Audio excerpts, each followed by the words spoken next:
Bali, pinalitan natin ito ng capacitor kahapon. Kasi yung capacitor na yun dati, ano siya? Yung luma.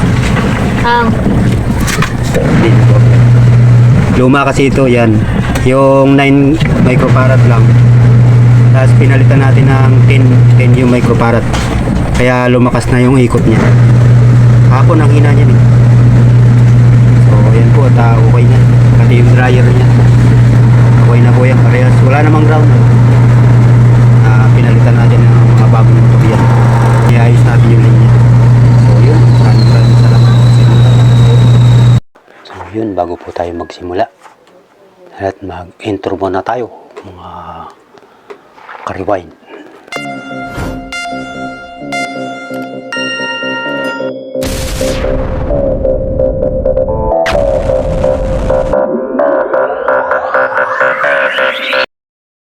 Ka-rewind, ito po, meron naman tayong ayusin na isang washing machine po at kinuha namin dun sa may-ari kanina. So, i-check po natin kung anong problema at ito po ay grounded. Ayan, nagpabukas pa si Buso ko nga po ng kanya pagkain. Doon na, doon. Doon ikaw doon sa loob. Yeah. Clip pan na papaayos pa rin. Bali dalawa po yan, oh. Parehas hindi yan naandar. And then itong wire niya eh grounded. Oh, ang dami pong ano, ang daming tatak. Yan, oh. Tatak tape. Ito po at ating testerin muna. So wala po siya, oh. Dahil ito ay grounded. Kaya wala, inano natin yung ano niya. Wala talaga. So yan, i-check po natin yung ano, itong ating fuse. Kung anong problema na ito dito. So ayan po, ano, istaka pala yung ano nito. Yung kanyang motor, ayun, oh. Tutoy, tabi! Bali ito po yung spin dryer niya, ano. Stack up siya, oh. Ayaw gumalaw, oh. Asan na yung sabon natin? Yan, oh. So hindi po siya naikot, oh. Tapos na? So yun ang bubuksan natin yung makinang yan kung anong problema. Pero titestirin mo natin kung nagana pa yung kanyang wiring dito sa dryer niya. Ito. Parang ito din yata yung inayos kong matagal na. Kasi sa akin lang naman si kuya nagpapayos ng ganitong washing niya. Yo, ako pa naglagay nito. Tagal na, ilang taon na yun. Mga 3 years na o 4 years na yun. Ngayon walang ulit natin nabuksan. Tawag ako kanina. Kala ko kung ano yun. Yung pala papacheck na naman yung washing niya. Tagal na ito. So ito po yung kanyang motor. Okay pa naman yung kanyang linya. Nagana pa siya. So stack up lang siya. Ito. Yan yung kanyang stack up lang. Pag ito nalinis natin at na-testing natin ulit kung gagana kasi nabasa na, oh. Sobrang tagal nang na-stack. Pagka gumana pa yan, papalitan natin ito ng kahas. Ito. Yung pinakang chassis niya. So ito namang pang washing naman natin ang ating tester. So ito yung sa washing. Kasi parehas daw itong ano ayaw gumana. Ito naman tester natin motor ng washing. Yan, magana po yung kabila. Pagdating sa kabila, wala na ho siyang gano. Kabila lang. Ibig sabihin, bubuksan natin yung makina nun at may problema yung gulong. Kasi ayun, wala siya. Kabilang niya. So ito yung pinaka-common yan. Ito. Kulay blue. Pagpalitin natin yan, wala talaga yun. Isa lang magana din. Kasi nga grounded na yung makina. Kaya sabi ng mayari, kung may chinilas daw ako kanina, sabi ko, magsuot daw ako ng chinilas at lakas daw ng ground. Ayun, purutik. O yan. Buksan muna natin yung makina lahat. I-open natin yung gano'n. So itabay muna natin yung malilit na ito. Ito muna tayo sa malaki. So yan po, lumikit yung pagmilin na niya. Kaya kailangan natin siyang kukuin. Wala na yung ano yung screw niya. Bubuka umikit na. Kaya mahirap na siyang tagkalin. Kailangan na siyang puwersa yun. Punta natin. Yung po talaga mahirap itong buksan. Kahit tinagkapit. Ito yung tornilyo. Yung tornilyo sa ilalim.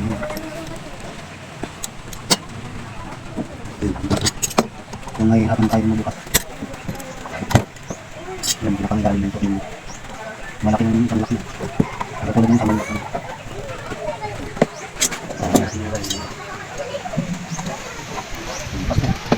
Oh, nambon. Ito na lang. Ito, belt. Yung kanyang belt. Number, ano ito? 645 belt. Yung original niyang belt. Ayan natin ito. Alam mo nito. At Pati panbuburain din na so kayo. ayan, bubuksan na po natin ito. Makina na ito. Ito, okay pa yung makina nito. Kaya lang ito, ang may problema. Yung kabilang linya. So, bubuksan natin ito yung makina niyan. Yung mga problema niyan. Kasi kaya naging grounded na yun. Para malaman natin yung pagka-grounded niyan.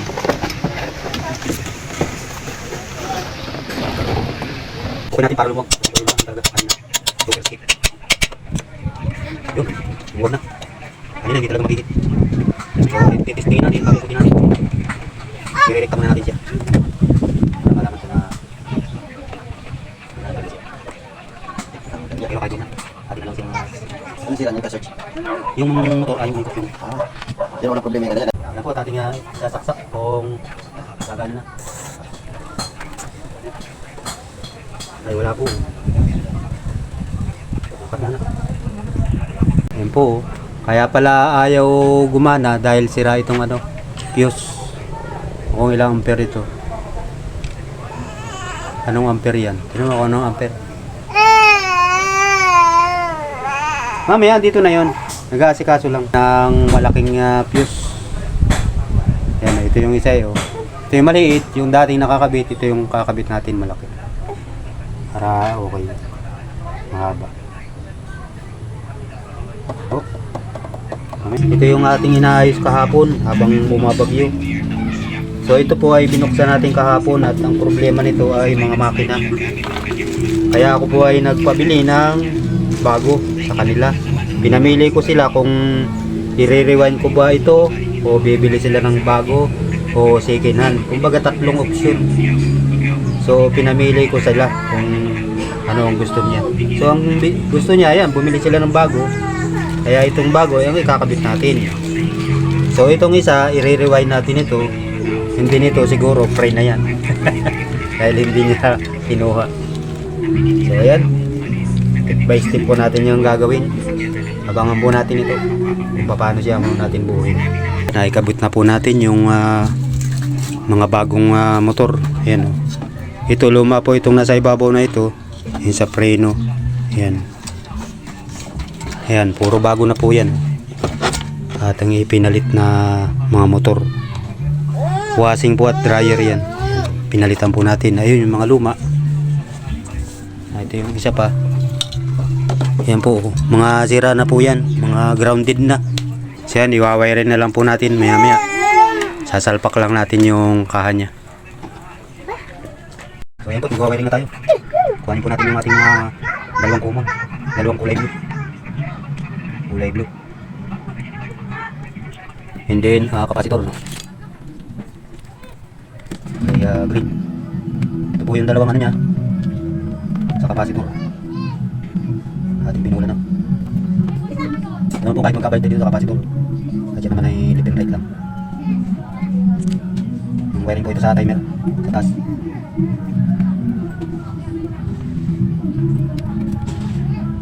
Yun lang po tayo sa timer ng dryer. Kailangan hindi tayo magbaliktad. Yung ating fuse. Yung dito po sa taas. Ating brake. Hindi ito ay dito sa ating bumon. Yung kulay red. Itong ating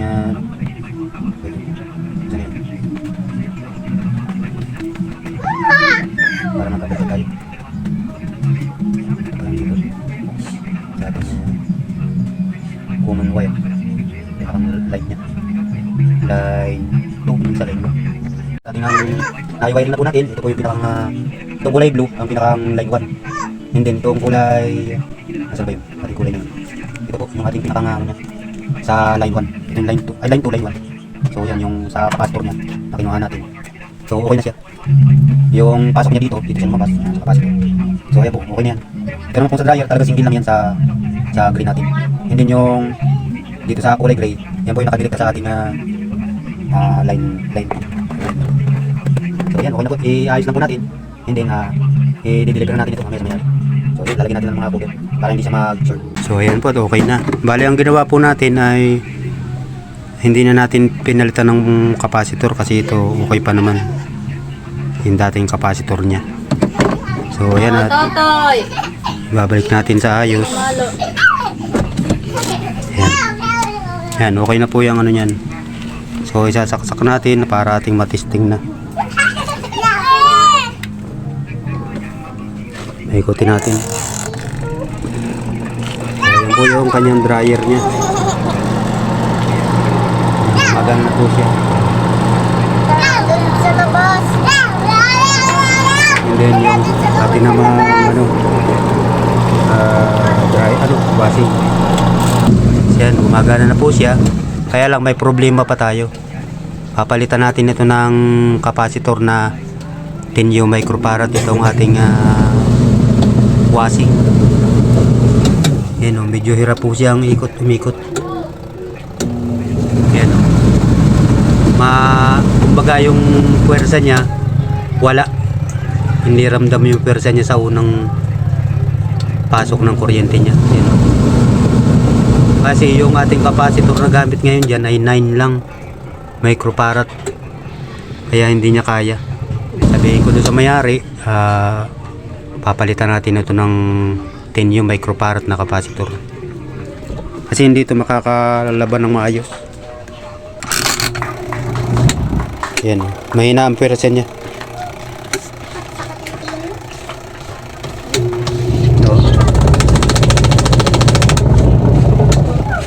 Malakas ang belt pero yung capacitor niya walang lakas. Yan. Kailangan yun ay pagpasok ng kuryente dapat malakas yun. So hindi magtatagal ang ating capacitor niyan pag ganyan. So ayan po yung dryer niya, okay naman. At sakto dun sa kanyang capacitor. So yung sa washing lang natin ang ating papalitan ng capacitor.